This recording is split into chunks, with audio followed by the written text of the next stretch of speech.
Olá pessoal, na aula de hoje falaremos sobre a lei de Prost, que trata-se de uma das leis ponderais da química. Então, com Prost, a gente diz que a química se tornou cada vez mais uma ciência exata. Então agora a gente vai introduzir uma palavrinha que a gente vai ver ao longo do conteúdo de química até o terceiro ano, que trata-se de estequiometria. Então, tem origem grega essa palavra, significa então medida de elemento. Então, Joseph Prost ele observou que havia sempre uma proporção constante entre as massas das espécies envolvidas numa reação química.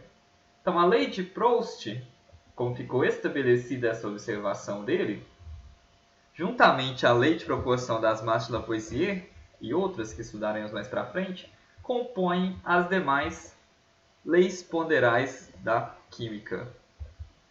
Então, por exemplo, para a reação do gás cloro, o Cl2, com a reação do gás hidrogênio, a gente tem então a formação de duas moléculas de ácido clorídrico. Então, o que ele observou? Então, na primeira experiência, temos então que 71 gramas, ou seja, 1 mol de Cl2, reage então com 2 gramas de H2, formando 73 gramas de ácido clorídrico.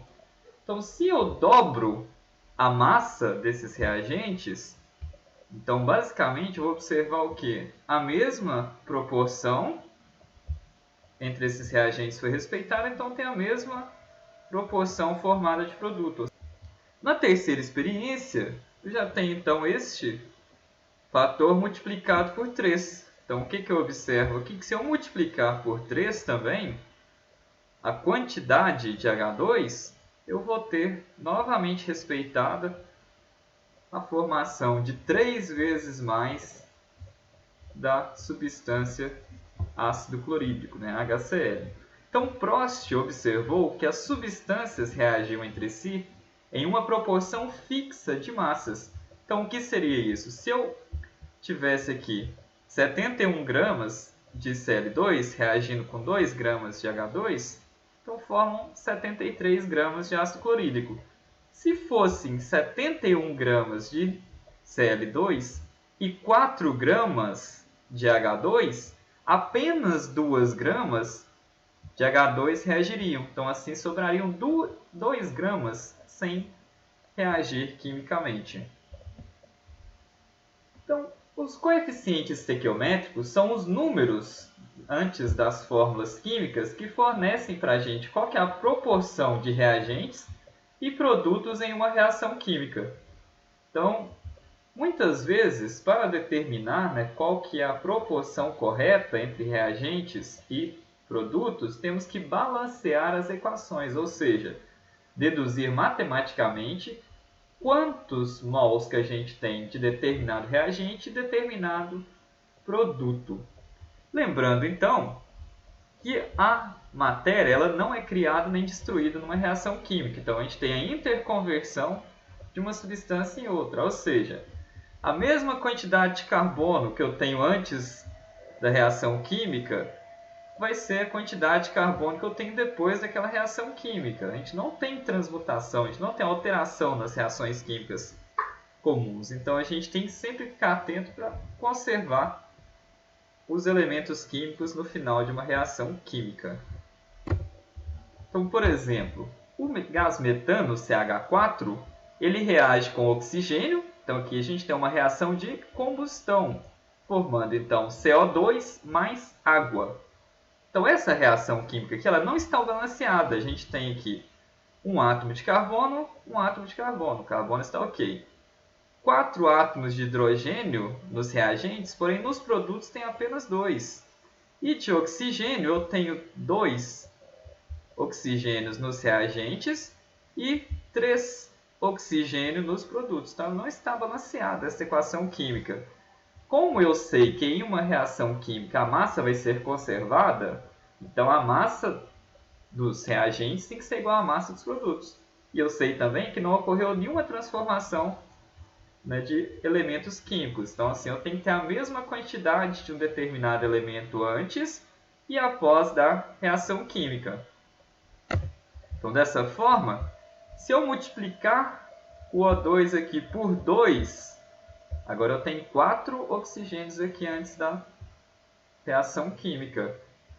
E multiplicando aqui a água H2O vezes 2, eu tenho aqui 2 oxigênios mais 2, 4. O oxigênio está ok. E também o gás hidrogênio, H2, 2 vezes 2, 4.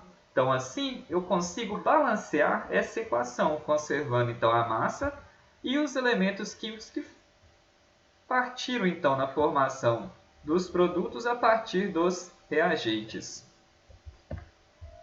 Então, para ficar melhor visualizado, então, estequiometricamente falando, a formação da molécula de água envolve, então, duas moléculas de H2, então duas moléculas diatômicas, ou seja, possuem 2 átomos de H cada molécula, reagindo com uma molécula de O2, então uma molécula diatômica de oxigênio tem 2 átomos, formando 2 moléculas de água, que a gente representa pela fórmula mínima H2O.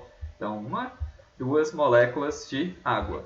Então, os coeficientes estequiométricos eles servem para que eu balanceie qual que é a correta proporção de determinado reagente para formar determinado produto.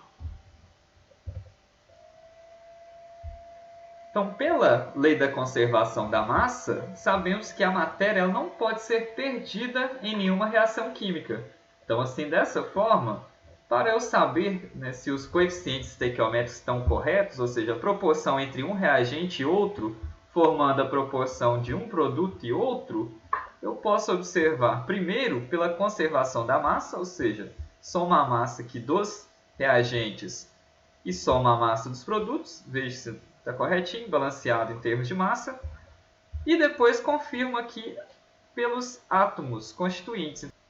Então aqui eu tenho um carbono e nos produtos tenho um carbono.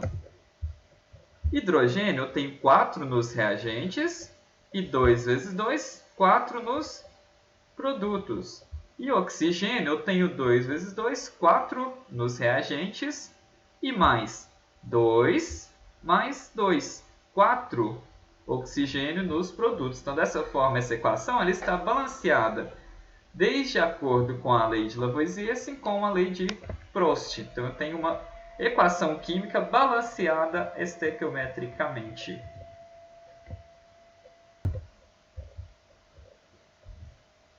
Então, uma equação balanceada ela fornece para mim qual que vai ser o número, né, a proporção de moléculas que reagem para formar os produtos. Então, uma equação balanceada ela fornece para mim qual que é a quantidade de matéria de reagente que eu preciso para formar determinada quantidade de produto com que eu quero. Então, essas proporções, chamadas estequiométricas, são as proporções ideais. Então, se eu consigo analisar em termos da conservação da massa, a quantidade de matéria formada em uma reação ela pode ser prevista, né? Pode ser calculada, determinada teoricamente. Então, se os reagentes estão presentes em quantidades estequiométricas, ao final da reação química eu não vou ter nenhum tipo de excesso de reagente. Agora, se eu adicionar uma quantidade de reagente maior do que necessário, aqui ele vai permanecer no final da reação sem reagir, que eu chamo então de reagente em excesso. Já no caso do reagente que tem menor quantidade do que o necessário, eu chamo ele de limitante, porque ele vai ser consumido totalmente, ele vai limitar a formação de mais produtos. Então, um exemplinho para nós. Então, se em um reator químico contém 10 mols de H2, 7 mols de O2, após a total formação do produto H2O, se eu considerar a equação química, tem-se. Então, eu sei que 2 mols de H2 reagem com 1 mol de O2, formando 2 mols de água. Então, basicamente, a quantidade inicial aqui foi dada para mim no exercício, que são 10 mols de H2, 7 mols de O2 e Até então, a gente não sabe quanto que formou de água. Eu sei que 1 mol de oxigênio reage com 2 mols de H2. Isso significa, então, que se 10 mols de H2 estão reagindo, ou seja, são consumidos 10 mols de H2 na reação, eu sei que metade dessa quantidade de mols será consumida de O2. Então, metade de 10 serão 5. Então, 5 mols consumidos de O2. Da mesma forma, eu sei que a cada 2 mols de H2 reagindo, forma-se 2 mols de água. Então, se eu tenho 10 mols de H2 reagindo, teremos mais 10 mols de água sendo formados. Então, dessa forma, agora, na quantidade final, basta eu somar aqui, né? Então, tinha 10 mols de H2, todos foram consumidos. Não sobrou nada de H2. Eu tinha 7 mols de O2, 5 foram consumidos, sobraram 2 mols. Eu tinha 0 mols de H2O, né, de água. Foram formados 10, então eu tenho 10 mols de água. Então, dessa forma, o meu reagente em excesso é o oxigênio, porque sobrou um excesso dele no final da reação sem reagir. E o meu reagente limitante é o H2, porque ele foi consumido totalmente e eu precisaria mais dele para que a reação continuasse ocorrendo. Então, foi este reagente que acabou e limitou a formação de mais produto. Então, basicamente, a visão molecular dessa reação que a gente fez. Então, a gente tem 10 mols de H2 e 7 mols de O2 representado de vermelhinho aqui. Então, após a reação química, eu vou ter 10 mols de água formados e excesso de 2 moléculas, né, ou 2 mols, na verdade, de O2. As referências da aula de hoje, pessoal. Então, por hoje é isso tudo. Até a próxima aula.